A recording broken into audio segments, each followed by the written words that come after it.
video blog. I'm down here in Chicago, and instead of the officials in the city of Chicago, plus, the churches and educational institutions doing the right thing, they ignore the acts that are criminal or civil, or both criminal and civil. And instead of training their population to be better, so when people leave Chicago and go other places, they have proper etiquette and they naturally do the right thing, because we don't allow them to do the wrong thing here in Chicago. As an example, we enforce the law to the full extent of the law, and we do not ignore any infraction, teaching them to be better people. So when they go other places, it will be neuroplasticity embedded in them to do the right thing. So they're doing the opposite, and as I showed you, with ignoring rudeness, how it's an incentive to do more of the criminal act. So the city of Chicago are failing to train its animals, which I consider these people down here not humans, but animals. Because if they're humans, then they use their intelligence to follow the law. But they use their intelligence to negate the law, to figure out how they can get around and circumvent it. Bunch of freaking weasels. So the city fails to enforce the law, and these individuals that throw out their cigarettes, again, it's same thing with spitting and throwing your cigarette butt on the city ground. You can reach or be charged with several charges. You're not allowed. My friends, when they do it, they put out the butt and they put it back in their cigarette pack. Yes, they take the cigarette, they put it out, and they put it back in their pack. They don't toss it. And I had friends that smoked, and none of them tossed out their cigarette butt. They put it back in their pack. Even my friends that smoked joints didn't flick the joint out the window. They disposed of it properly, whether in ashtray to the garbage, but they didn't. So I don't know where people are going. Even friends with baggies who did cocaine, they didn't throw out their little plastic baggie on the street. I didn't know anyone who was doing heroin with needles. But I watched their actions, and they didn't litter. And I wouldn't tolerate it. But they didn't litter. From Ross to many of all my other friends, they never littered. They didn't go around spitting. They didn't go around defecating the city.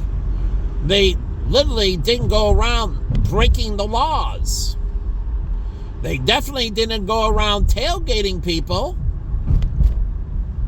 or initiating any violence. So I don't get it. And I used to go out with clubs with them all the time.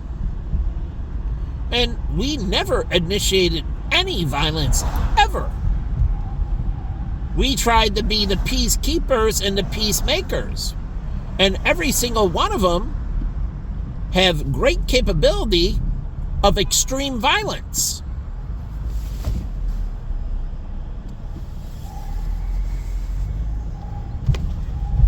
But none of them did that because they're lovers first, fighters second, but highly accomplished fighters.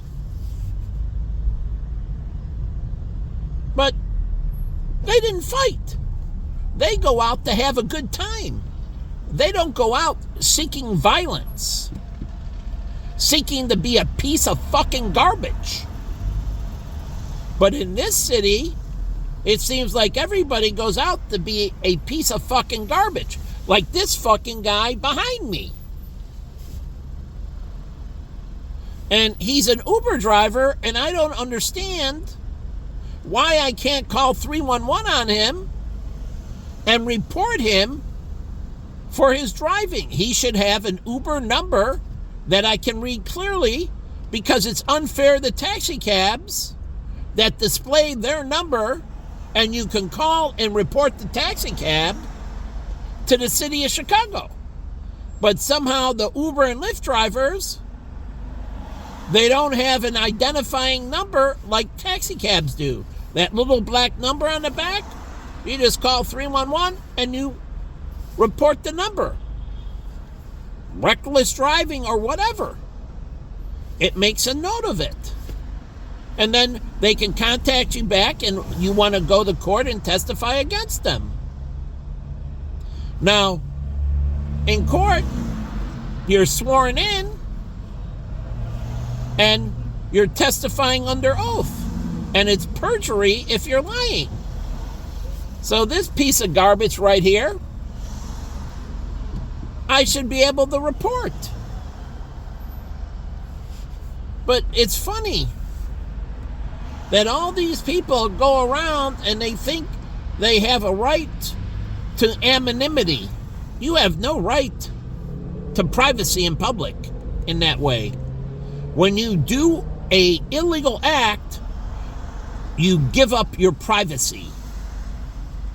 Do you know that? That's why we have the citizen's arrest. Because once you do any form of illegal action, you give up your right to privacy.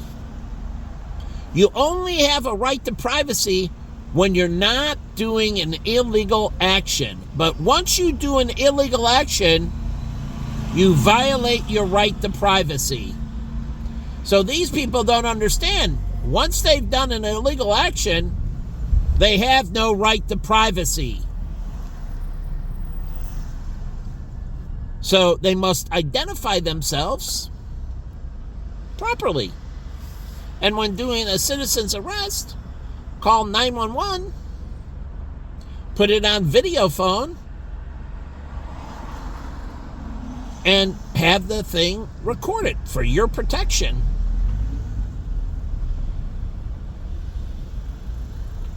That's what I do with 911. I use their recording system. Not so much that I need the cops. I just need everything to be recorded. I need a transcript of it. So I've done this before. As I told you with John Hancock, with clients, they call in and they have something, the policy, and then I would say, excuse me, I need to reach out to the home office. And then I would get them on and they would tell them they're on a recorded line. And I'd be like, okay, let's go over the policy again. I didn't need their input. I needed them to record the call. And I did this with many people that I didn't trust. So I couldn't record it, but John Hancock could record it. And so I would make a 3-way call, and I would tell them before, I will let you know if I need you, but I need you to stay on the line just in case we need any information.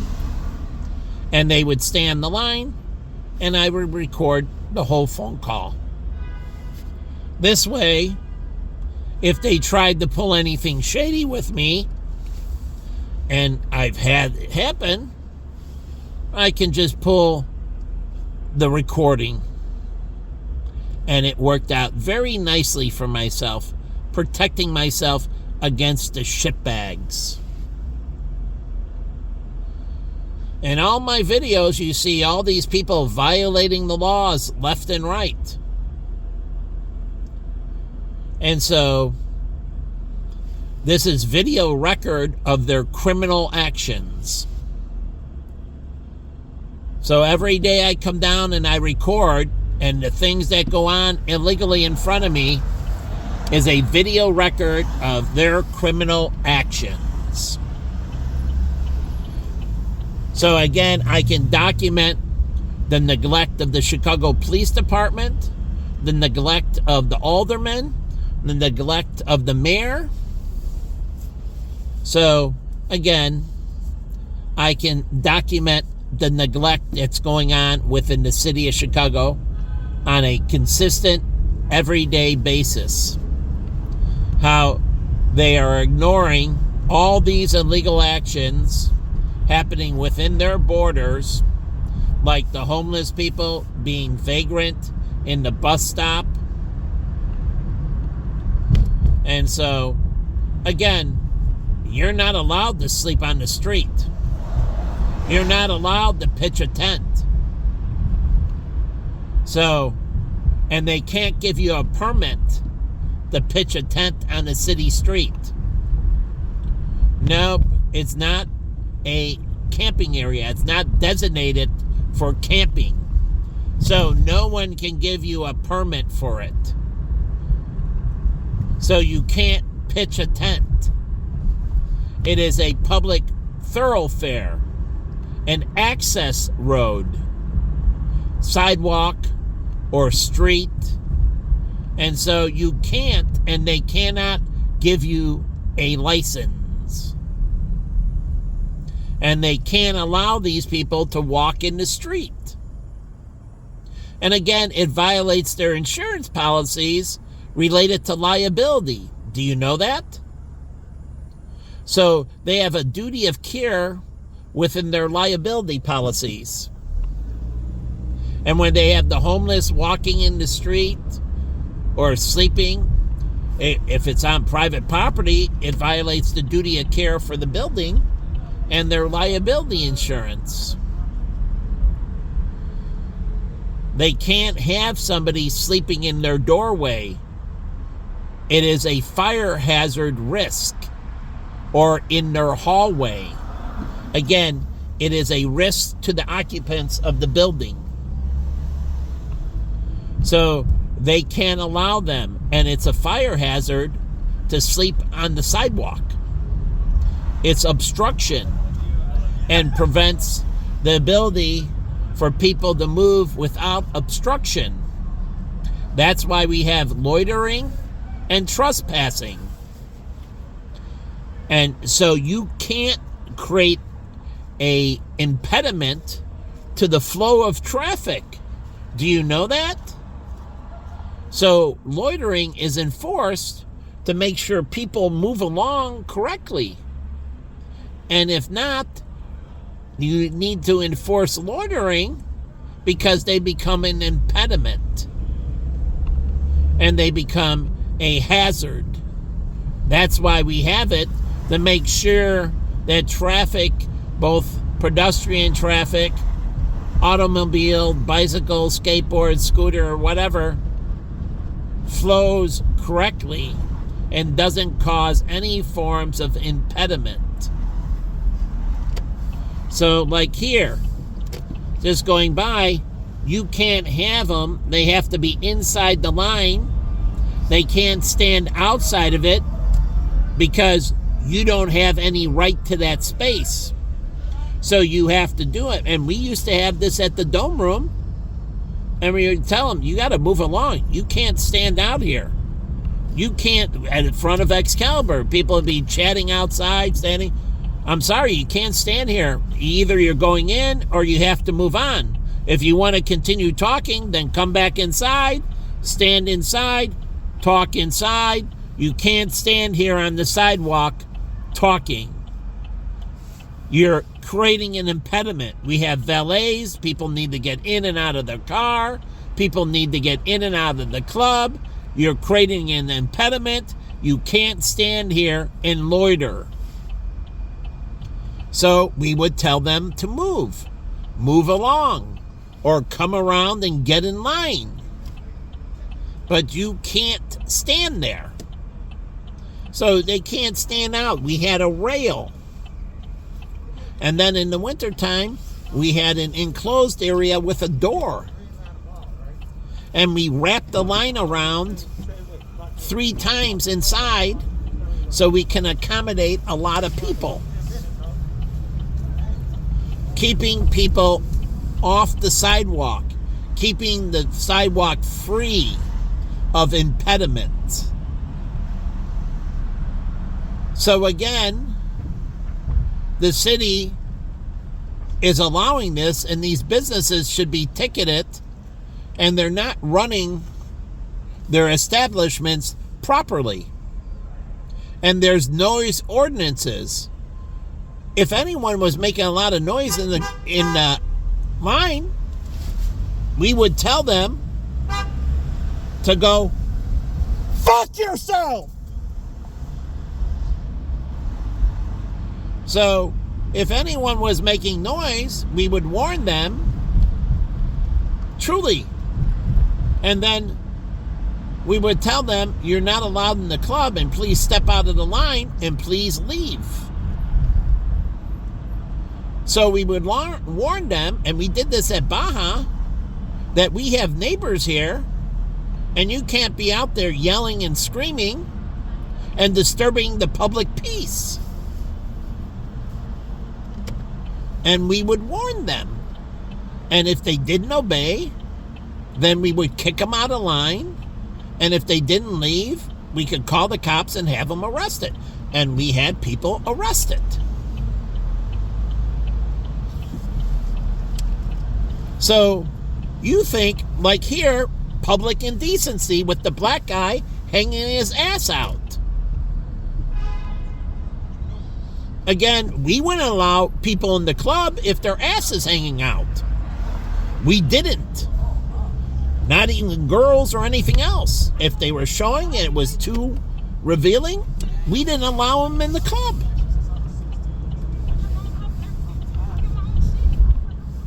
So, even at Excalibur and Dome Room, we enforce decency. There is only so far you could go. Like last night, the girl's butt hanging out of the skirt. You're not coming in. Either you adjust your outfit, or you're not entering the club.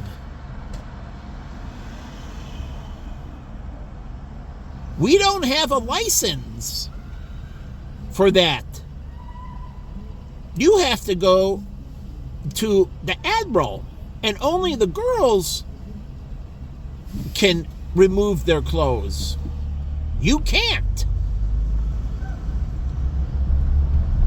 So again, it's funny. I worked in clubs all these times, all these years, and we used to enforce this stuff. So I don't get it. Why aren't they enforcing any of this anymore? We had our neighbors, and we were good citizens with them. Right here across from Tao, we had these people in the building that if it got too loud outside of here, Excalibur, they would complain. And they would. That the noise outside would get too loud. And we would tell people, you need to be quieter and respect our neighbors. There are some people trying to sleep. And so we used to police them and not allow them to yell and scream or do anything, because they would, right across the street, they called right from the building right here, this building, right to, now it's Tao, before it was Excalibur Dome Room, and the phone would ring in the manager's office, and they would complain. The next thing they would do is call the police for a noise violation. So we would tell people outside, you can't have the cars bumping. We would tell them, turn down your stereo or you're not going into the club. So we didn't allow them to bump their stuff, boom, boom, boom, boom, and pull up. There's all these people that live in these apartments, just like we did at Baja on that. We were a good neighbor, repositioning our speaker, making sure people didn't throw trash or anything on the streets. We sent out our porters to clean up afterwards. Even policing everybody. You couldn't leave with any alcohol or bottles or anything. Truly. And we caught people trying to sneak them under their coat and that, and we would take them away from them. We would tell them, you can go back into the club and you could finish your drink, and if not, we need the glass or we need the bottle. So it's your choice. You can go back in and finish them, or you can leave and give it to us. But you're not leaving with the glass. You're not leaving with the beer. So choose to go back in and finish it or give it to us. But you have to have good, like this building right here, Studio 3, right next to the Rhino Bar. People live upstairs. So you got people out here yelling and screaming. My friend Avi, his place got closed down because he had basically too many noise violations, but it was because of dress code, and he had a huge plaque on the front of the building in large letters what the dress code was. But black people would constantly come up and complain that they were being racist. And he put the dress code in a huge sign by the front door. And because they were very boisterous, making shitloads of noise, eventually his place was forced to close down. Because of the shitbags out there screaming and yelling, "You're got a racist code," and everything else. Well, just because they don't have any standards for their club and their people doesn't mean you can go into somebody else's neighborhood and shit all over it. Because they have standards. We had standards, and we constantly worked with the Tenant Association. And I was part of the River North Chamber of Commerce, which we met right over here. And I was part of the chamber, and we would hear about the noise complaints and the tenants and, people doing inappropriate things, getting drunk and puking and everything else. Well, if your people leave your bar and they puke on the sidewalk, you better send out your employees to clean up that freaking puke.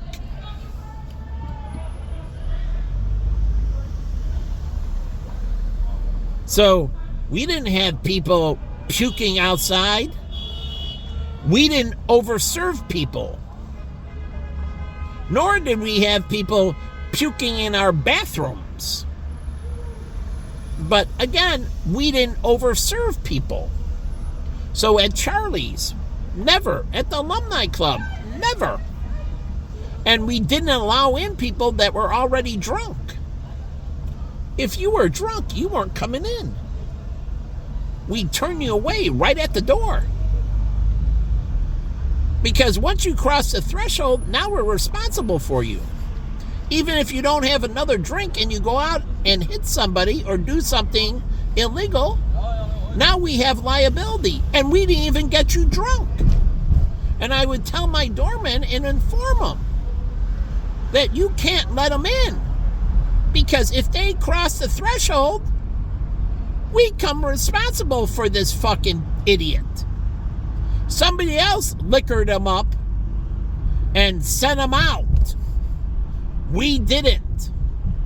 So we have all the liability and none of the money. And that's what I would explain to them. And that's what the city of Chicago doesn't understand. You get all the liability and you're not getting any of the money. So the bums sleeping on the street and everything, it creates all the liability and they pay no taxes. They beg for money, so it's not their money they're spending. So they add nothing to the GDP. And the city gets all the liability and none of the money.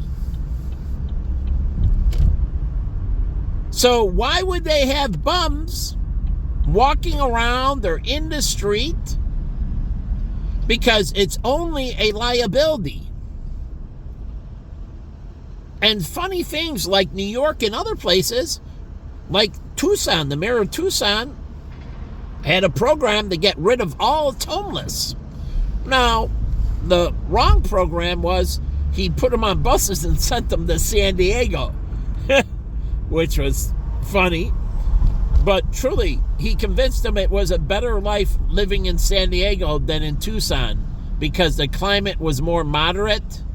It doesn't get that cold in the winter and that warm in the summer. And so it has a very great climate. But if you know that, Tijuana has a very nice climate as well. They're right next to each other. So Tijuana and San Diego have very nice climates.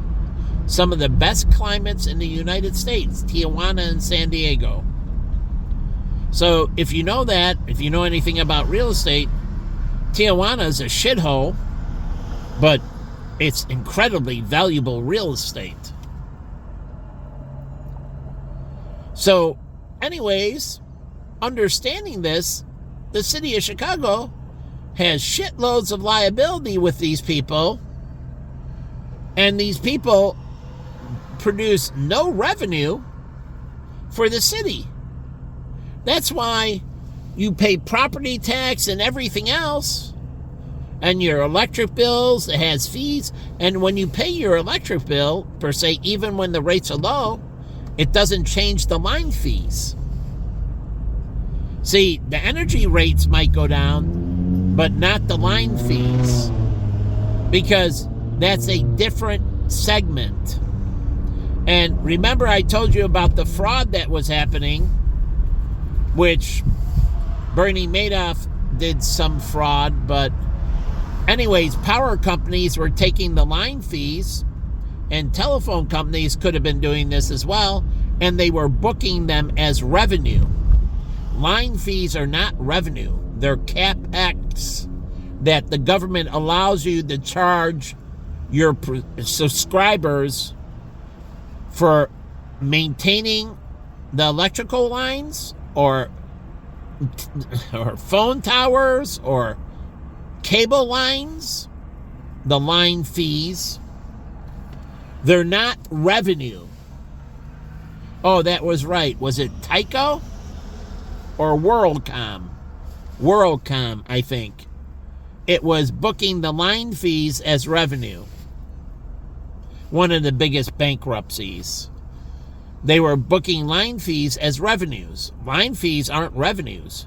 So that client that was paying, that was revenue, but they were taking their line fees and booking it as a separate revenue.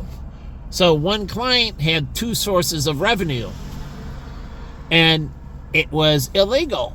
It was a major accounting fraud. So again, they did this with the power companies, as you can pull up an article with the Wall Street Journal, that utilities were booking their line fees as revenue that inflated their stock. Not only was it fraud from a corporate standpoint, it was securities fraud as well, because their revenue was supporting a higher stock price, and it was securities fraud.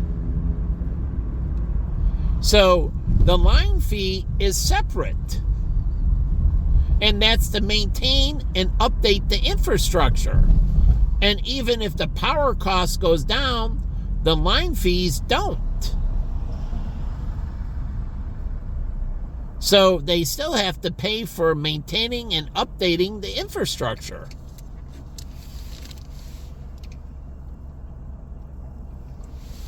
And that means what happens? The power companies can constantly update and minimize their losses. And really, why the power companies charge a lot more is because they lose a lot of energy through transmission.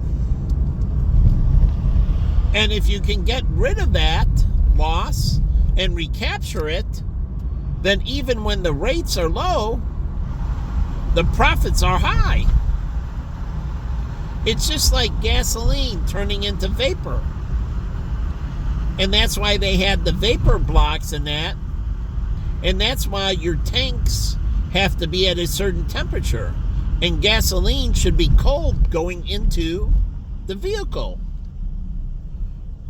Oh yes, gasoline should be colder. So it is colder going into the vehicle to prevent vapors. So chilling the gasoline, especially during the summer, prevents vapors. But for the gas station, every time somebody pumps, all those vapors are lost to the atmosphere, which is actually fuel. And so they're losing a lot of vapor. It's vapor in the pumps. And they're losing all that vapor. Now, it's damaging the environment and warning everybody against gas engines again. So, if you can cool down the fuel and make sure it's the right temperature in the winter as well. So, in the warmer time, colder, like in Saudi Arabia, those gas stations should be, the pumps should be chilling the fuel. And this is a problem, lost vapor, when you take off the gas cap, because the gas tank gets too hot because they don't insulate it. And so in Saudi Arabia and everything, and this is why jets have a problem with their fuel in the wing, because the fuel bladders, the wings aren't insulated. And so the fuel in Phoenix, they had to shut it down because what happens? The fuel starts gelling. Starts vaporizing. And so this is why on rockets they use liquid nitrogen in that to keep the fuel cool from it vaporizing. But again, they need to insulate the gas tank. If for all environments, and the gas lines need to be insulated. And the gas lines should not be in a place where they can be easily clipped. So we're talking the brake lines and the gas lines should be in places in a vehicle that there's a panel they're under, and the panel has to be removed to get to them. They need to protect them from damage. And that means when you hit a rock, you don't want the rock to sever the gas line or to sever the brake line, the hydraulic line. So those things need to be protected. The muffler can be exposed, but the transmission usually has a plate over it to protect it from impact, so it doesn't get cracked. So again, that plate could have a shock absorbing system under it. Truly. Instead of just being the plate, it has a shock absorbing system under it. I'm looking at Superwoman, her cape. She's can you see her right there? She's wearing a cape, a blanket, but Cape Crusader. So, anyways, you understand that plate that guards the transmission needs to have some type of spring system under it. springs. So the plate absorbs the shock and doesn't slam against the transmission. Even if it's guarding it, it can slam against it and crack it. So it needs to have a spring system so it absorbs the impact, making it better. But again, gas tanks and all that need to be insulated. So cars need to do a better job of their design and put less of its components exposed and more of its components solid state and protect it. This way, like in the movie I saw The Protector, she clipped the gas line. Well, if the gas line is under a panel, then they have to screw off the panel to get to the gas line to cut it, or the hydraulic line. And so this can be done, and you can put sensors in the car where it can tell you if a bolt comes out or a bolt's loosening. That's smart steel. And so it tells you if a nut or a bolt is loosening. Like there's a perfectly good crosswalk right over there. But again, that's what smart steel does. And for the structures, the smart steel tells you if there's structural weakness in the concrete or the smart cement, and it lets you know what's going on with the structure. But also, now in the future, smart rubber, smart steel, and other components, truly smart fabrics and that, give feedback and let you know what's going on with the car. It becomes a living organism. And if a bolt is loose on the tire, it tells you the bolt is loose. The torque or pressure is down. So there's pressure sensors and other forms of sensors. And it can tell you that the bolt is coming loose, but that's for airplanes and that. And with smart metals, they can tell you if the jet engine has any type of structural integrity problems or the body of the plane has any structural problems. With smart rubber, it can tell you if the tire has any structural problems. Now, you don't have to guess if it does. The tire itself tells the car that it's structurally compromised and needs to be replaced. So that's where we're going. And so all these things AAA has to understand, these things are evolving and they need to get ahead of it, adapting what they do and how they do it to move ahead of these things. So breakdowns aren't going to just occur where the engine fails. It's already going to tell you way in advance that there is these integrity problems, and it will tell you that they're getting greater, and eventually the car is going to fail. So you won't be driving down the road and the car will just fail. You will know way in advance what the trend is. So you won't have this like, oh, the car failed and, you know, I need a tow. That is starting to go away as we turn over the cars, and usually it's every 5 years somebody replaces their vehicle with a new one. They upgrade.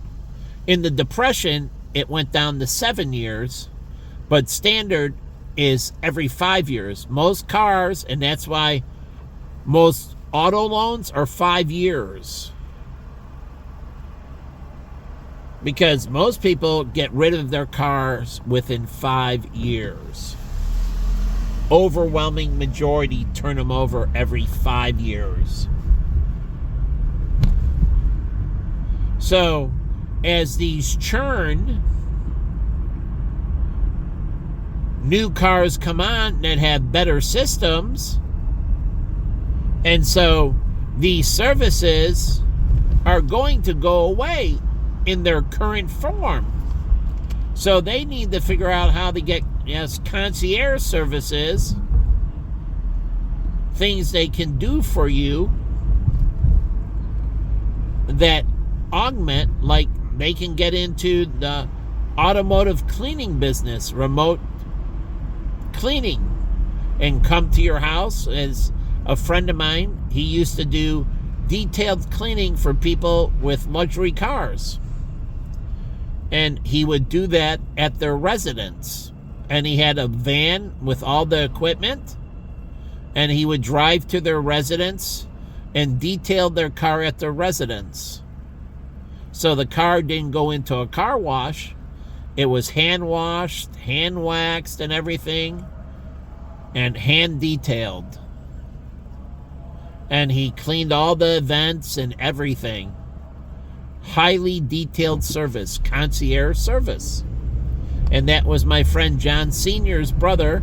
I forget which of them did that.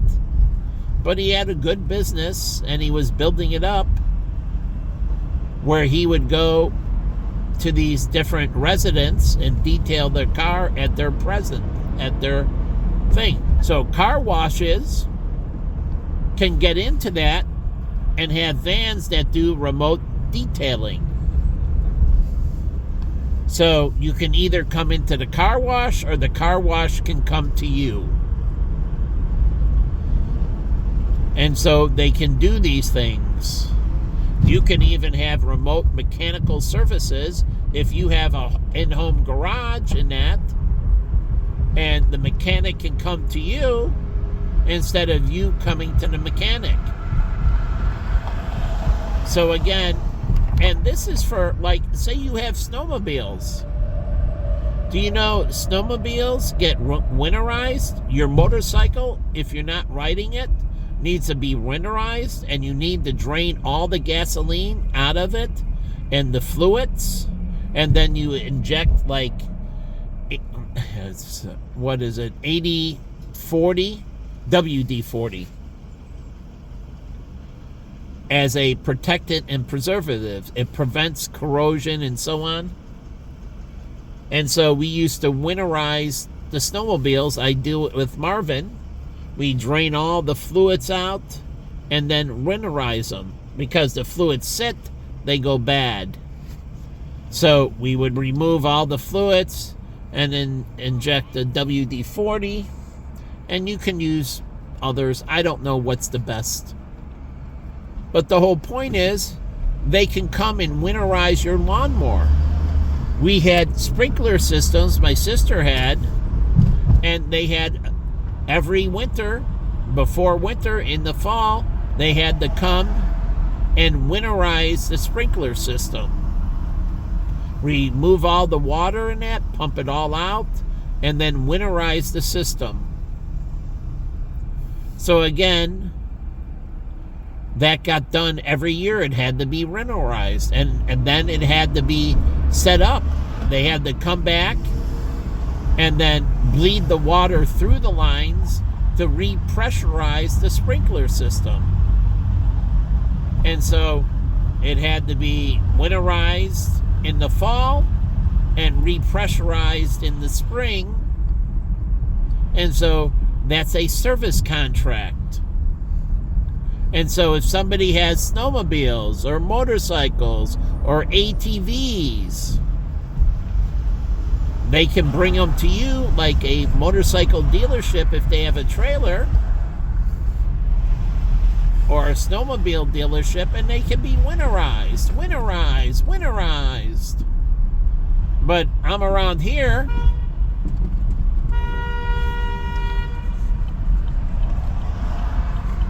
with these people, like this person should be taken out and beaten the fucking shit out of. See, they teach their people to be pigs here. And they teach them to be narcissistic.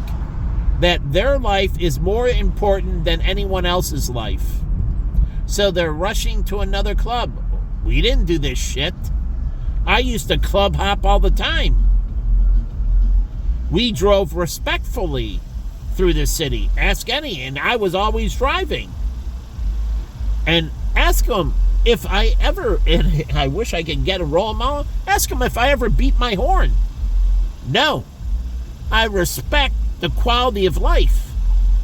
I don't want to make undue noise. It is there for an emergency and emergency only. It is not there.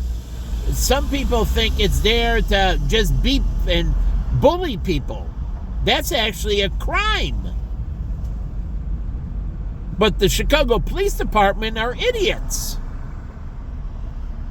They don't know their own statutes, and they allow these people honking these horns, and I would be pulling them over and writing them up. Disturbing the peace and many other criminal activity. So, I don't get it. I club hop. I used to go out. I worked in the industry. And everybody around me was highly respectful. We didn't throw out trash on the ground. We didn't puke and piss on the street. Except for my one roommate, Al. And I told the cop to throw him in jail. So we didn't go around defecating and destroying or spitting all over the place. Truly, my friends weren't too. They never spit. Neither did I. And if you have to, you take a Kleenex and you put it over your face and you spit into the Kleenex and you ball it up and you throw it in the trash. But Michael King, Costa, whatever, hung out. We didn't do this shit. So I don't get it. And we clubbed up and drank, and I don't get it. My ex-roommate Dominic, he used to go around, and I never saw him. We didn't go around destroying and desecrating places and disrespecting. We didn't go into people's establishments and disrespect them. So I don't get it. These people are fucking animals. I mean, they are serious fucking animals. They allow them to get away with all this shit. It's unbelievable. Before, I was young and healthy and a bull. And if you say, hey, bro, whatever, well, I'm going to exercise my citizen authority and kick the fucking shit out of you. So pick that shit up. And do you know what they did? They picked it up.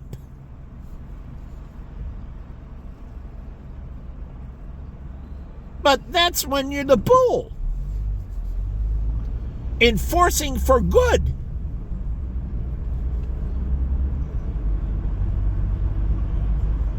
So, give me lip could end up with your broken lip. But that's why they give citizens arrest. And you see them throwing out trash and not picking it up.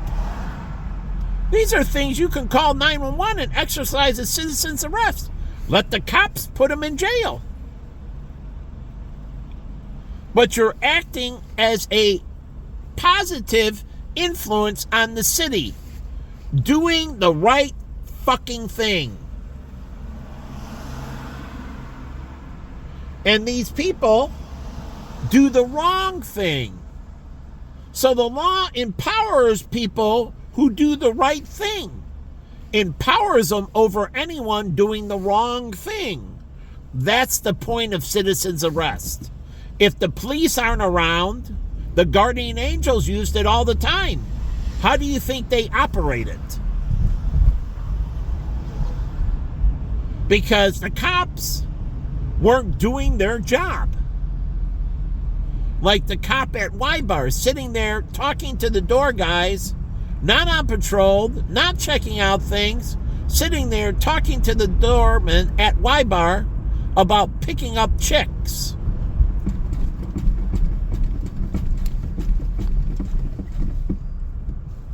So you bright me to go faster, I slow down. I'm here first. You have to wait in line. You don't get to bully. You have to have patience. A little bit faster, sir. No. Why? Because this is lots of cars, lots of traffic, lots of people. Going faster means more risk of more severe injury. Yeah, I know. So you speeding, you threaten people. It's 4 o'clock, sir. Right now it's 4 o'clock. It's He's not 4 o'clock. Okay. But still. sorry.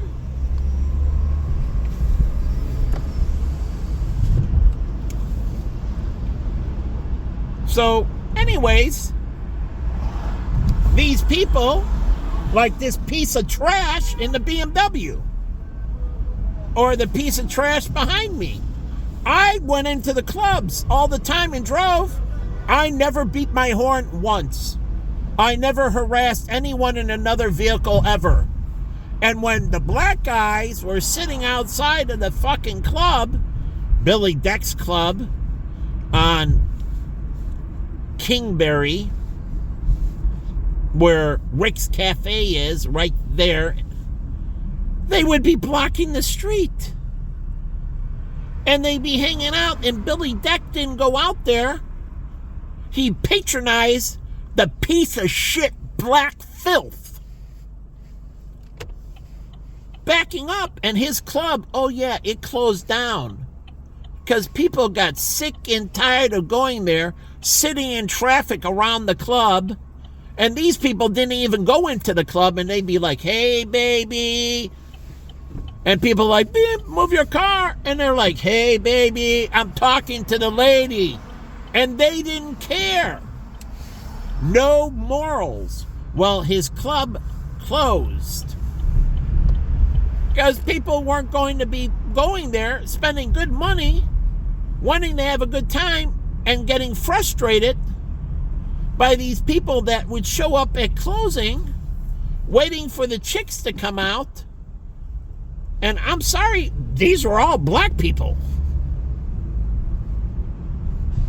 And they would be hanging out of their windows and then say, hey, baby, nice ass. Hey, nice tits, nice rack. Come on, talk to us, baby. Well, everybody else is in their cars and want to get the hell out of there. They didn't give a shit. And you talk about racism, the fucking audacity of them is unbelievable. How they disrespect everybody, and then somehow they want respect. And I mean, they go around shitting all over everybody. We have dress codes, and they'd be at the door, and Wilbur and other black guys that I work with, and they'd be like, get the fuck out of here, brother, before I kick your fucking nigger ass. From one black man to you, nigger, I'm gonna kick the fucking shit out of you. So either you get fucking moving, or I'm gonna be kicking your fucking ass. And they're like, oh, yeah, don't do a black man wrong. Do a black man wrong? You're doing black people wrong. You're a fucking piece of garbage. Get your black fucking ass out of here. But all those clubs down the street from Martini Ranch closed down. Violence. Walter Payton Place, that was the America's Bar, that's by Hooters, black club, closed down. Violence. E2 nightclub, black club, closed down because of violence. Oh yeah, because of violence, they used pepper spray inside the club, which caused people to stampede. And these are undisciplined people. Instead of knowing it and fighting it, they ran out the door like pussies. And they killed each other. So again, it was a black nightclub, and again, closed down. And go back through the history of Chicago, and I watched black club after black club. The Generator. They used to do drive-by shootings of the people in line. It closed down. Like this black person behind me tailgating. It's fucking pieces of shit, but they want respect. Respect me. Equal rights. You deserve to get the fucking shit beat out of you. And you've been getting away with it with your civil rights. As I watch you shit all over everything all the fucking time. As I'm down on my knees cleaning at the park and everything else. And I'm watching them drink their liquor on the porch during the day. Just hanging out, the brothers, drinking their stuff. As we're cleaning and beautifying their neighborhood. And that's not one time, that's fucking every time. And the neighborhood puts up with it. Hey, bro, it's good that you're on that porch drinking that Mickey's, being a piece of fucking shit. And so again, here. No.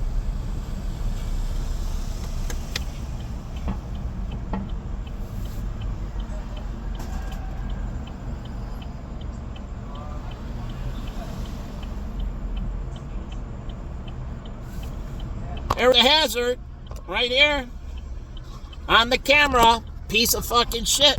A livery driver who should have his license pulled immediately. But you won't do anything. You don't punish anyone in this city. They can go around and do whatever the fuck they want, whenever the fuck they want. Like all the jaywalkers, the black people with their fucking ass hanging out, public indecency. Fucking pieces of garbage. And black people say they want respect.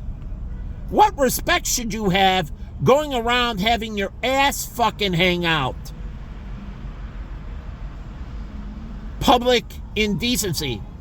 And then you sit down, maybe you fucking have a filthy fart. And it goes right through the underwear, but not through the jeans. The heavier clothing creates a greater filter. So they go around spreading E. coli everywhere with their fucking ass hanging out of their fucking clothing. This is why at the club we would tell women in that, I'm sorry, you're not coming in like that. You need to dress properly.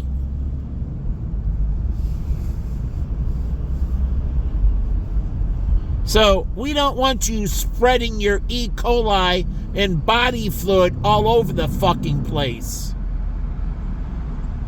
We don't know if you got any diseases. So you're not coming in. But people don't think about that. That, wow, that they might be carrying diseases. Or they might just spread a shitload of E. coli. I had to clean up a bathroom at El Charro because the girl had her period and she bled all over everything, the toilet seat and everything all over the fucking place. And we had to go in and clean it up because she bled all over, pissed and blood. I'm like, okay. I'm like, what the fuck?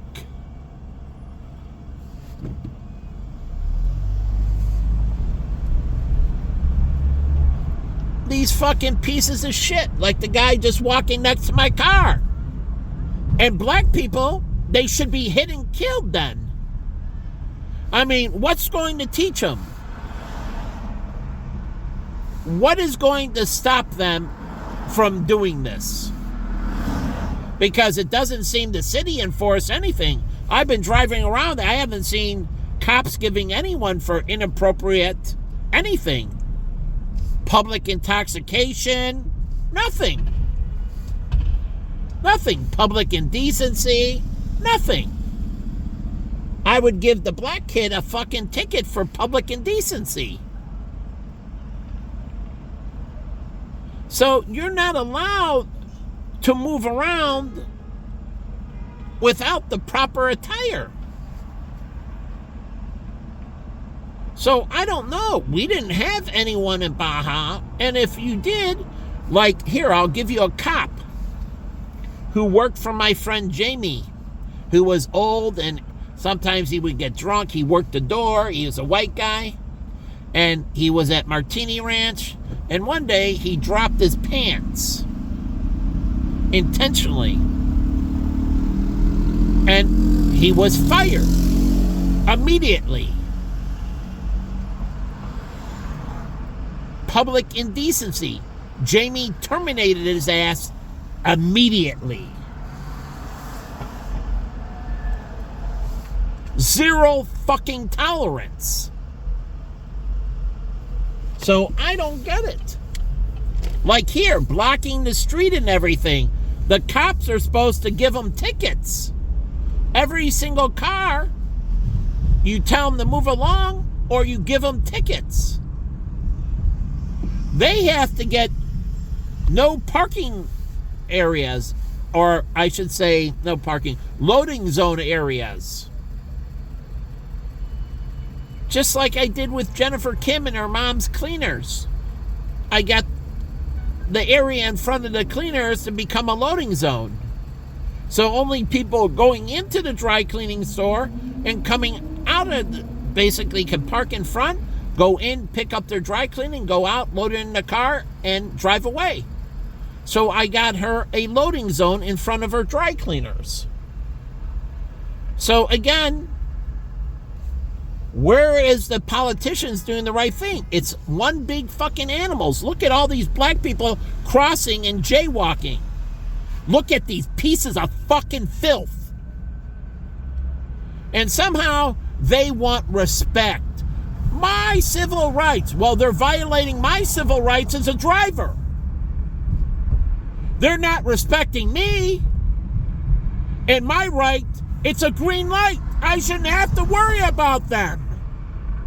But not only did they do this, all the years with flicking their fingers and saying fuck you and everything else.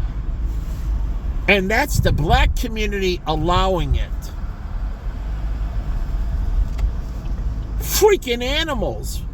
I watched the murder capital go from the District of Columbia, Gary, Indiana, city of Chicago. All black communities were constantly the murder capital. The black communities were constantly the murder capital. From one black community to another black community to another black community, they maintained the crown as the murder fucking capital. So do you think these are highly moral and ethical people that do the right thing? And they're the ones talking about their civil rights. But they violate everything. They put guns to my head. They pointed guns at me. And I was just getting off a train. Or I was just waiting, dropping calls to go in his house to change. And outside my house on Orleans, my roommate and his girlfriend came out and they mugged them in front of the house. A black guy mugged Gabe and Shelly at gunpoint. On Orleans, right next to the fire station. Shelly got pissed and went off, and Gabe told her to be quiet. Just give him the money and let's be done with it. But that's the power. They come around with their guns, and they come around threatening. And they talk about civil rights, like at USC. The black gangs were raping all the sorority girls as part of initiation.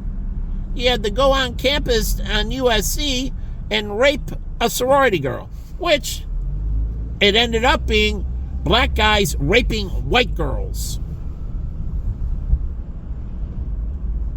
So pull it up. Ask the University of Southern California for their rape statistics in the 70s, 80s, and 90s. And the sorority girls couldn't wear their sorority letters like Gamma Phi Beta or anything during pledge or during rush week. And they targeted that week because it was before school and less people around, but lots of the girls. All the girls were there rushing the sororities. So they had lots to select from, and so they would rape them as part of gang initiation. So they talk about civil rights. How about all of this? Murder capitals, one after another, and then we can just go on. And they talk about getting their civil rights violated. But they never talk about everybody else's civil rights they violated. Like when I got beat up outside the black club I went into recently. They don't talk about my civil rights being violated. Do they? No. But they keep on violating my civil rights. All over. The Hispanics, the blacks, and then a couple Asians violating my civil rights. And they're always talking about their civil rights. Well, it's a two-way street, right? You're supposed to respect my civil rights, and I'm supposed to respect your civil rights. But the funny thing is, it's been a one-way street. I respect their civil rights, and they fuck me over and violate my civil rights. So it's only been a one-way street. So I drive around here and get fucking pissed.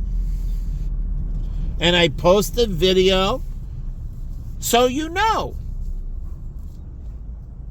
So I don't get it. How can you get respect when you're violating everybody else's rights? Every single person's rights. And then you want respect. That, oh, they're violating the George Floyd and everything. Well, how about all the violations they do? And you're going to take a single incident and blow it up, but you don't do anything like the cop who almost lost his career and everything, and then the burning down of Ferguson, Missouri, when Michael Brown was at wrong. They had the videotape from the convenience store, him stealing. He was a thug. He beat up people. He rolled black people. He beat them up. He was a thug to everybody. And then he went for the cop's gun.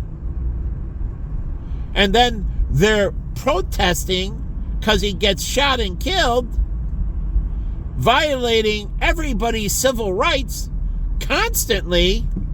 And then all of a sudden, he's some hero, and the black community is holding him up like, Michael Brown, let's go to Ferguson and riot. Hold it. And I posted a video, and it was supposed to be Michael Brown, but it was a true video of him, an older black guy coming out of a housing project, walking, and he fucking hits him and drops him, and then they mug him, and then they roll him over and leave him there, and then they're on the video laughing. They didn't give a shit. As the true story of the black girl who they hit with a brake disc in the head and dropped her, a black guy to a black girl, And then I'm watching from other side of a car, and he picks it up, and my friend Dean is holding me, and he says, "Take this, bitch." And he takes the brake disc and throws it right at her fucking skull. I go get the cops. I never saw what happened to her. But this is here in the city of Chicago. And I've been dealing with all this shit in the club industry constantly. And so they say, respect my civil rights. Well, it's a two-way fucking street. And I don't see the reciprocity. I just see the disrespect on their end, decade after decade after decade after decade. And I watch the cab drivers, and they're all foreigners, and they want their civil rights, but they don't pay attention to you in a cab. They're chatting on their fucking phone, and they're literally disrespecting you. It's your time. You're paying for the ride. So if I want you to shut the fuck up, shut the fuck up. But they're like, rah, rah, rah, rah, rah, rah, rah, rah, rah. I work with my dad in a cab. And put on some music, and we drive. Just like I did Ubering. If the client wants to talk, the client wants to talk. If they don't want to talk, we don't talk. They want to listen to music? What type of music? Somebody said, I need to sleep. And I said, would you like me to put on some sleep music for you? Sure, no problem. I didn't have problems staying awake. So I went to YouTube and put on some sleep sounds for him, so he could sleep in back as we were making the drive. No conversation, just sleep sound. But somehow, you go in and the subway, and I'm paying for the sub, and I want your full fucking attention. This is my time. It's just like I work in financial services. When clients come in with reviews, I'm not sitting there talking to everybody else in that. It's their time. And I'm focused on them and them alone. No one else. It's not other people's time. It's their time. So when I go into a nail salon, I expect 100% focus on me. Not talking to the other people in the salon. It's my fucking time. They're not paying you. I'm paying you. If you want to reduce my fee when I get a manicure or a pedicure, then reduce my fee. Because it becomes our time. Okay, so you're buying a slot? Then my fee should go down. And if you want more, just pay for it. And I pay nothing. But if not, shut the fuck up. It's not your time. And so when you go in, you pay for dedication. Not what they did with me with physical rehab. First, they weren't attentive. And, oh yeah, that's right. I work with all these physical therapists at the University of Arizona. And Arizona State has one of the best graduate programs in physical therapy. And I go in, and it's my time. It's between me and them. I'm paying for that time, that individual appointment, where no one interrupts my time. But this has been going on for years.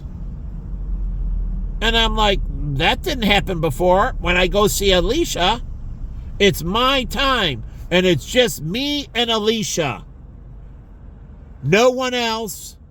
And I go in and get the facial. And it's our time and our time. That's it. I'm paying for her dedication, her focus. Just eyes for me, paying attention to no one fucking else. And if they are, then it's not my time, and you fucking pay. You pick up the tab. And then I'll shut up and you talk. But if I'm paying a tab and you open your mouth, I would kick you out in a heartbeat because it's not your time. So shut the fuck up.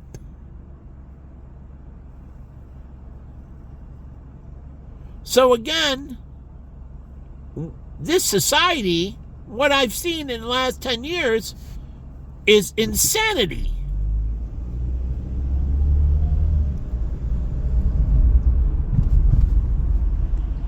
I mean, I don't get it. And I truly don't get it. So everywhere I go, I just get shit on. I pay for this dedicated time in physical therapy, and not only did I not get the dedicated time, it got worse as I moved forward. 1 patient, 2 patient. I didn't know I was paying for a group session. You told me, and I called, that this fee is an individual 1-hour session that I get a dedicated physical therapist to me for the whole hour. Just me and the therapist. That's it. And it went from me and the therapist, which they were still doing other things, stepping away, not standing there, watching me through the movements. Truly, I do personal training. I don't go, oh, excuse me, and I'll go over here while you do those squats. I'm right there recording the movements, right there to spot them, and I move from machine to machine with them and them alone. So, I don't get it. You pay for this exclusivity,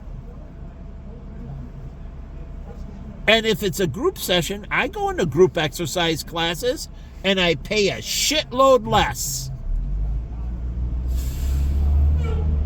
Just like bottle service. If you're all by yourself, you're paying for the whole bottle. But if you're with a group, you can split the bottle between the group. You pay less. It's a group session, not an individual session.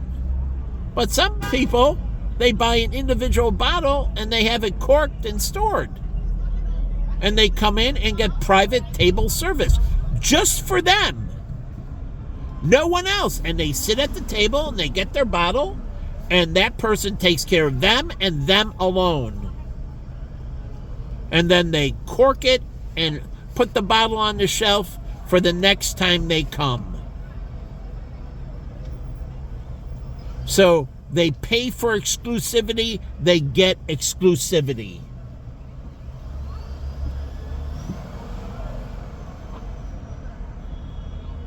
So I don't get it.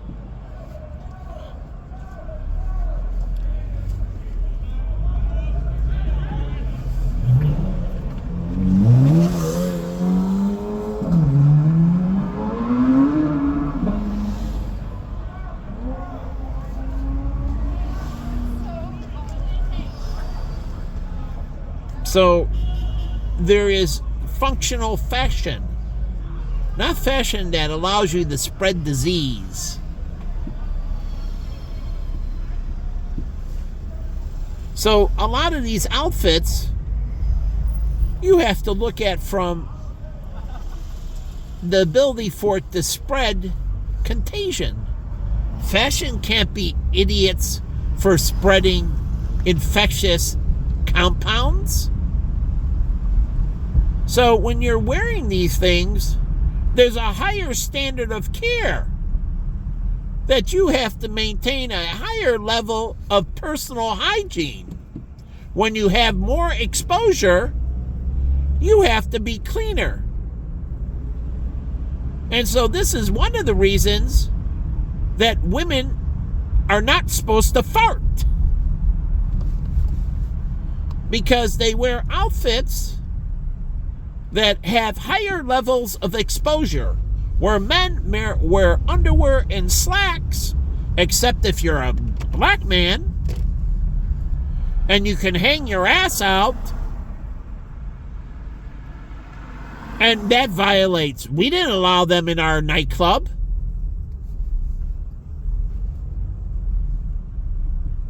So you don't get it. There's a higher standard. And so when you're going to do this, you have to be more cleanly. There's a much higher standard of care. But do they teach these girls that? That there's a much higher standard of care, which Jen used to do. She had thongs. The thong rides up in her crack. So she has a little cover. She increased her hygiene too.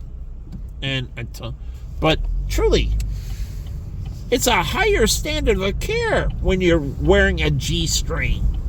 And then she had these little wrappings that went around the G-string. And every time she went to the bathroom, they're biodegradable. She would throw them in the toilet and put on a fresh wrap.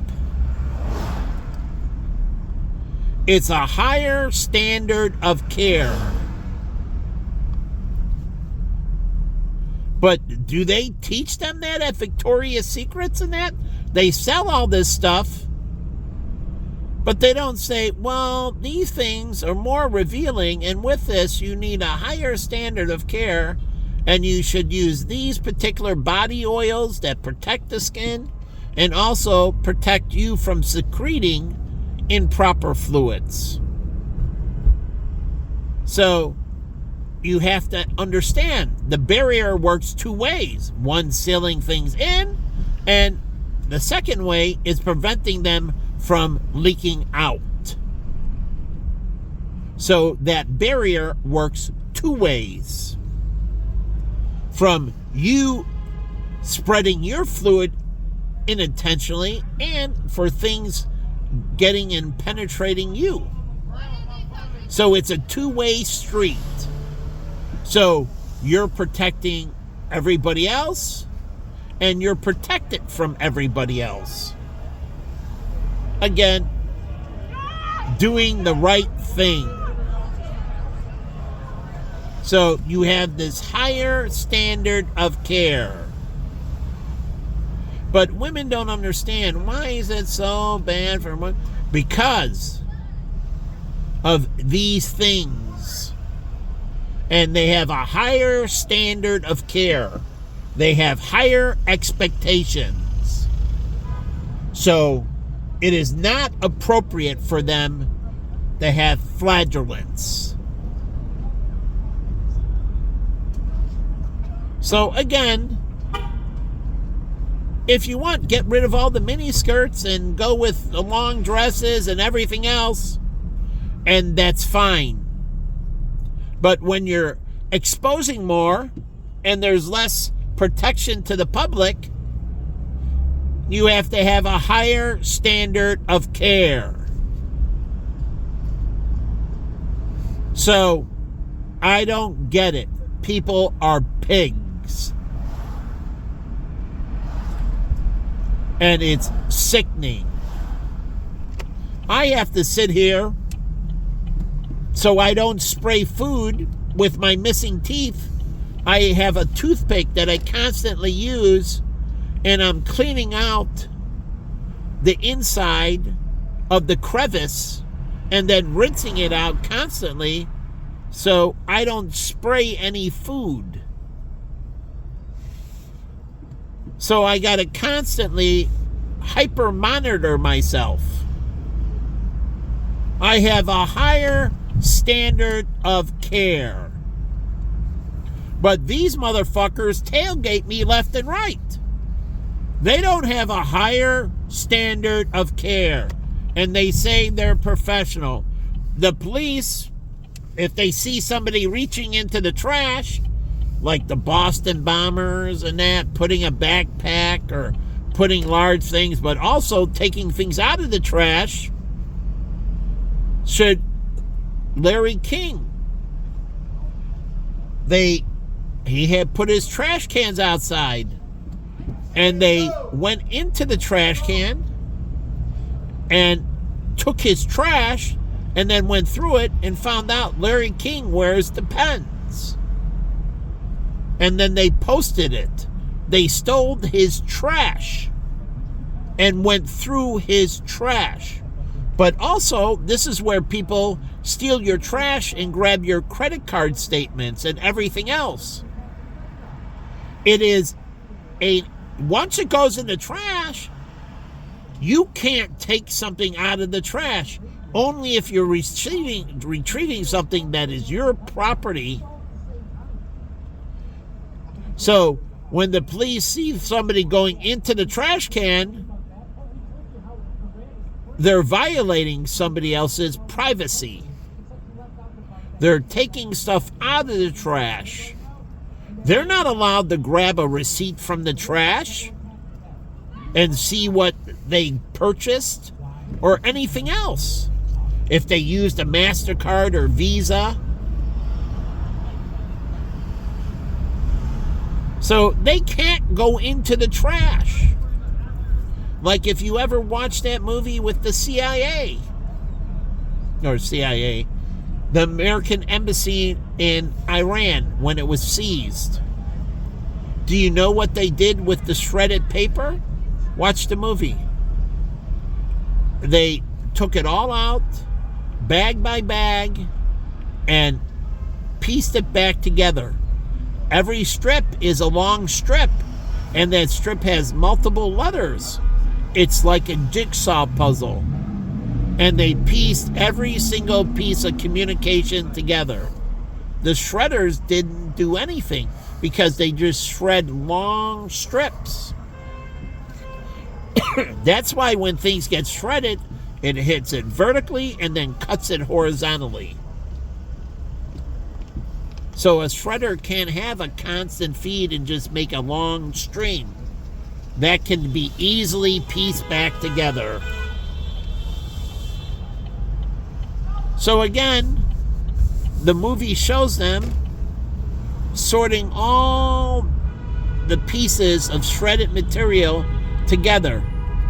And so they gathered all the communication from the embassy. All the bags of shredded documents, it didn't matter. They just pieced them back together. And that's what happens when you allow places like the Junker to go through your trash. Yeah, they're taking these things away, but what else are they taking away? You don't vet them. You don't have like 1-800-JUNK. You have somebody there with liability, or the Junk King. But these independent people that come in, drive on private property, or go down the alleys and go into private trash, that can't be allowed anymore. Especially with recycling. The Streets and Sanitation of Chicago, that's their property. That's their metal. I was watching Nightcrawler last night, and he was stealing fencing. He was stealing copper wire, and he was stealing manhole covers. And he was selling them to a scrap metal place. All this, fencing. He would just cut the fence and roll it up. He had 50 pounds of fencing, and I forget what. And he was, selling all this stolen metal. Remember I told you with Claudia And hey, let's tell the truth right here. All those houses that I'm going to talk about are owned by Hispanics. And what did they do? They stripped the house of all the fixtures. They stripped the house of all the electrical wiring. They sold the metals. So the house was going into foreclosure. Claudia took me to these houses, and Hispanic people owned them. Now, I'm telling you what I saw. She took me there, and these were all Hispanic buyers who went bad on their mortgage and went back to Mexico. And what did they do? To get as much money as they could, they took out the cabinets, they took out all the fixtures, including the sink and everything else, and they sold it off. They sold off the sinks, they sold off the toilets. Oh, they took out the toilets. I couldn't believe. They took out the cabinets, they took out everything. They dismantled everything and sold it all off. They gutted the house. They gutted the house. And then this one that we went into, not only did they gut it, but she showed me in the basement that they flooded the basement, and it was the winter, and the water, they opened the windows, and the basement froze, cracking the foundation, the cement. So they flooded the basement, and then they allowed that to freeze, and it cracked the foundation. They gutted the house, and then they did one final act of destruction to the property, and because the bank repossessed the property from them, and they destroyed the foundation. So, and these were all Hispanic buyers. So, I don't know. I'm going through this and seeing all this stuff, and it makes my head spin. The bank's getting unbelievably screwed. They gutted the property. Unbelievably. They gutted the property. And it happened with us, with our place in Minnesota. We had Seaside Sellies, I forget what it was, but we didn't gut the property in that way. We just took all our fixtures out. So when they went to padlock it in the morning because we owe them money, well, a lot of times when they padlock a restaurant, they want all the stuff locked inside, like all the alcohol and all the beer, and they want the coolers, and they, want all the fixtures and the DJ equipment and all that, because that gives them leverage to get their money. Those are seized assets. So what did we do? Our final night, we sent Dave the Wave up there after closing, and he took out all of our fixtures. It was our equipment, but they were going to seize the property in the morning, and him and a good crew, he was very quick, and they cleaned out the place in, I don't know, say 4 hours. And the landlord came to put the, lock on it, to lock everything up, to, hold it, to get the back rent. There was none of our property in it. So, and we were out of the state of Minnesota. We didn't have another entity in the state of Minnesota. And so he brought it all back to Illinois, and we stored it. And hence, they had no leverage to collect their rent. And the corporation just went defunct. So, yeah, just let that separate entity go defunct. So the landlord got screwed out of all that back rent and had no way to collect it because that entity went defunct. So it was intentionally used to defraud creditors, particularly our landlord. The reason that we got kicked out of, and I'll go by, on Illinois, where the target is we owed them $1 million of rent per year, and they didn't pay. And so eventually the landlord kicked us out of the location. And it's not that we didn't have the money, because we did. And the landlord was very lenient, allowing us to continuously roll up back rent. And then eventually they left. Basically, they were kicked out. But isn't this supposed to go on your credit record? So all those that left the property destroyed, and they took all the wires and fixtures, isn't that supposed to go on their credit report? So the next time they go to get a mortgage or lending a credit card or anything, and they see that they destroyed the property, isn't this supposed to be like, a form of blacklisting where they're no longer eligible? But Claudia was disgusted. She couldn't believe these people did that. So she didn't endorse it. She was just as shocked as I was.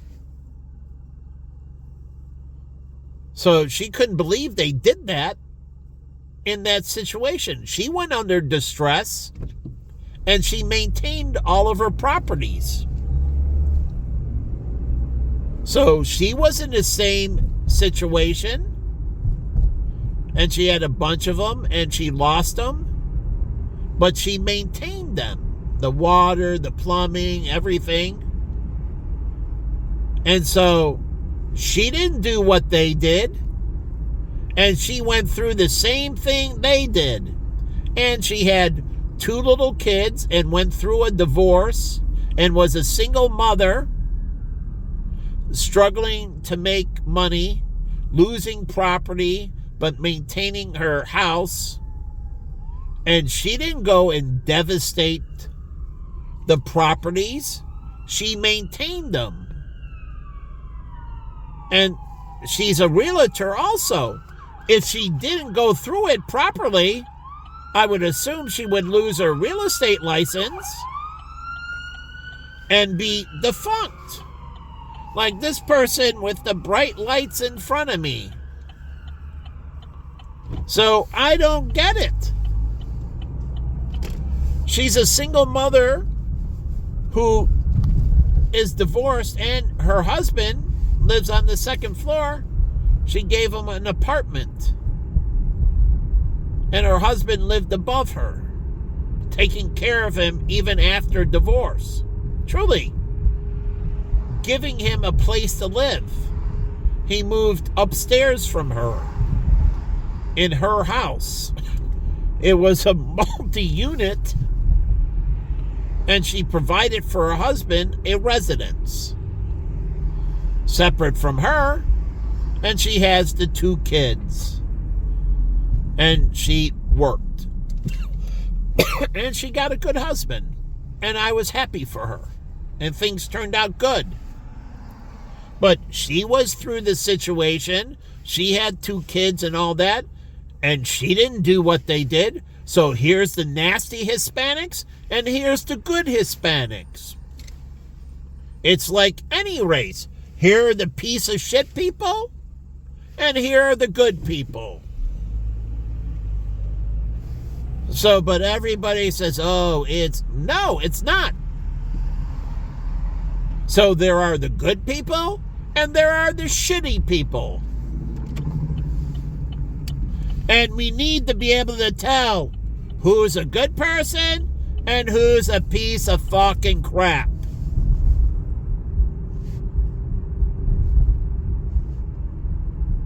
So again, here's where I used to live on Orleans, right next to the firehouse, and the back door used to be the projects, and right over here is where my roommate got mugged with his girlfriend by a black guy at gunpoint.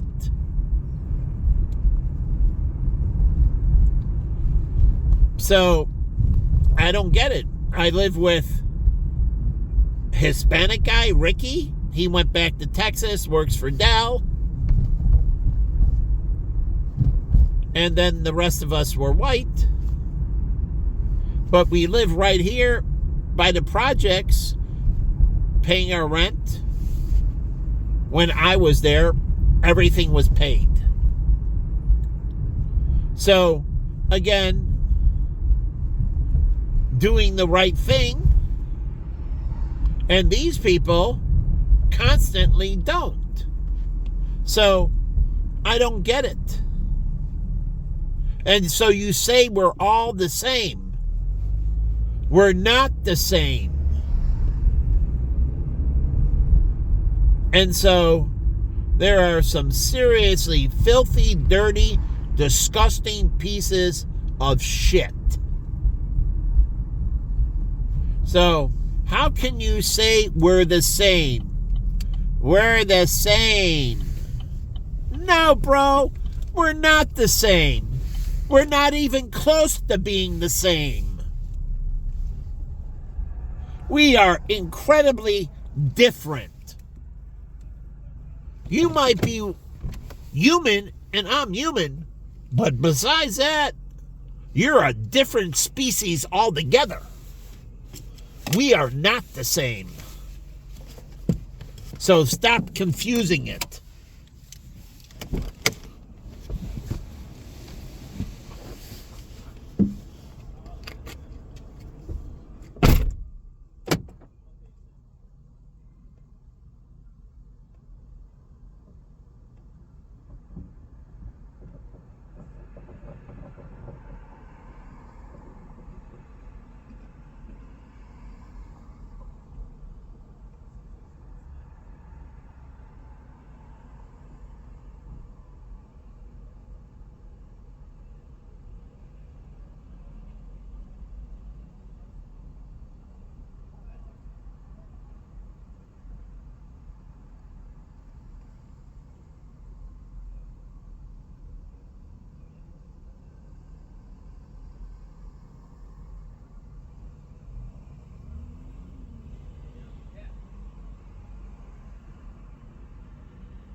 So, stepped out to get gas here and let the video continue. So I didn't want to start a new video.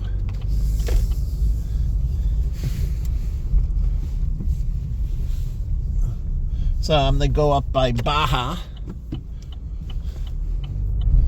And I felt bad for the old guy.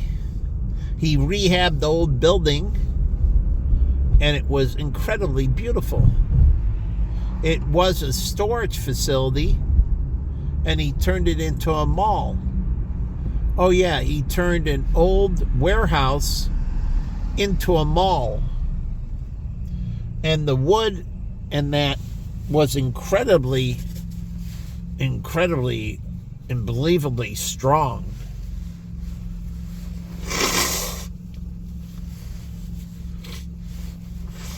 It was was built by the river, and they used incredibly strong timber. It was just a beautiful structure. They stripped it down and exposed the beams and everything, and then the floor had these metal gratings, and it was a warehouse they turned into a mall.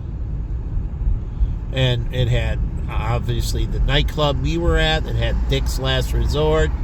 It had other restaurants, and then it had the Loop store. Yeah, the Loop, Steve Dahl's store. He opened up a merchandising store for the radio station in a mall, and you could buy all kinds of Loop t-shirts and hats and all kinds of things for the radio station.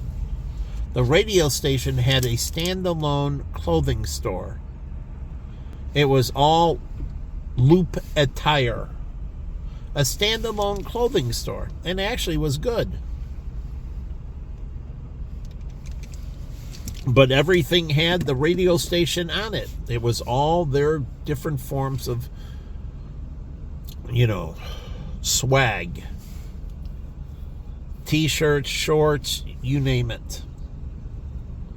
So, have you ever seen a radio station have that? I haven't seen it besides theirs, and that was in 1990. But it was nice, and Steve Dahl owned the store. It was his idea, from my understanding. And he used to come by the store every so often.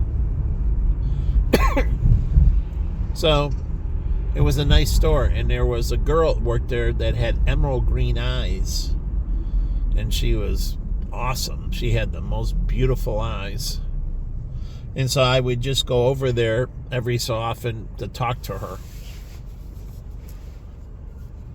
But she was cool. So anyways, have you ever walked into a radio station like WGN? You walk in and you can buy all kinds of swag related to WGN TV, WGN radio, WGN newspapers. And you can buy reprints of old newspapers. Whether newspaper or magazines, they can reprint it now. There's Indigo in the presses that are digitized, and they can reprint off archive newspapers. So if you wanted one for the Al Capone trial, and some places want this stuff because they want to do this for whatever. They have a bar or a restaurant or a concept for a club, and they want these old, the front page of the, or music where you have the front page of the Tribune, or sometimes when Elvis passed away. And they can do reprints for you. And you can put them in frames and put them on artwork. Yeah, the front page, they can reprint it and you can frame it. So you can put up all this memorabilia. So again, that's another way for these news agencies and stations. Like another thing, when they do remotes and that, for the radio station and that, if they take pictures, then those go into the archives and people can buy reprints. of pictures from those different events. So again, this is just a way for them to generate revenue from their history. And the longer they're around, the more history they have, the more the archive is worth. And so even with movies, you can turn any scene of a movie into a poster. And so maybe they want the scene at the airport from with Humphrey Bogart in whatever movie. But anyways, you can take any scene from a movie and turn it into memorabilia, a poster. And you can make miniatures, so it can be a small little picture frame, or it can be a big frame and it's a poster, or it can be a small picture. Or they can do an NFT and they can give you a digital copy and you can put it into a digital frame. So say you want the day the Chicago Bears won the Super Bowl, you know, the paper the next day, or when the Chicago Cubs won the World Series. Or you want the day when there was Black Monday at the stock market. And they can sell it to you. You can get a picture, or you can get a poster, or just a reprint itself of the actual size, or they can give you the NFT. So it's another way for them to take a movie and break it up into pieces. And so if you want any particular scene of the movie, like It's a Wonderful Life, and, you know, when he's at his house and, you know, for his honeymoon, that scene. And if you want any particular scene, or him talking to the angel at the bridge, or whatever it may be, you can get that. And so it's another way for movie studios. And then you have YouTube with all their concerts and that. So you can buy, you know, any particular scene. And so when you do high resolution, it has more frames per minute. So you have more selection. Now, the changes in the frames are very minute. But this is another way that high-speed cameras can be more valuable, because you can buy tiny different segments and they label each frame separate from another. So you might buy frame 1000 and they can tell you the number of reprints. Frame 1000, one reprint. And so if you get the earlier reprints, it's more valuable than a later reprint, because they number each reprint. So the closer to the original, the more it's worth. The further from the original, the less it's worth. So a current reprint is worth way more, or a reprint that was done 5 years ago is worth way more than if you bought a reprint of that today. So it ages and its value goes up. But this is the way they can make money from these archives. And this pays for maintaining the archives. Even the radio archive in Chicago. You can buy any segment, if you want, of any radio show. And so you can buy the rights to use it for personal use, or you can buy the rights, like for Harry Carey. Let me hear you now! And you can use that say in your bar that's a sports bar, and your DJ can play the clip from Harry Carey, "Let me hear you now," and then he puts on the song,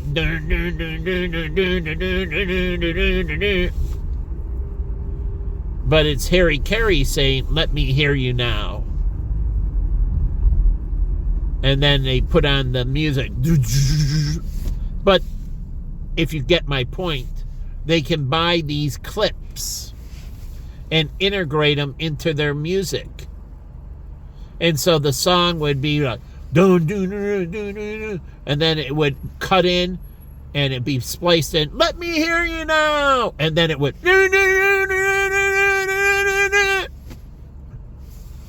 So it's another way to integrate famous audio clips into the music.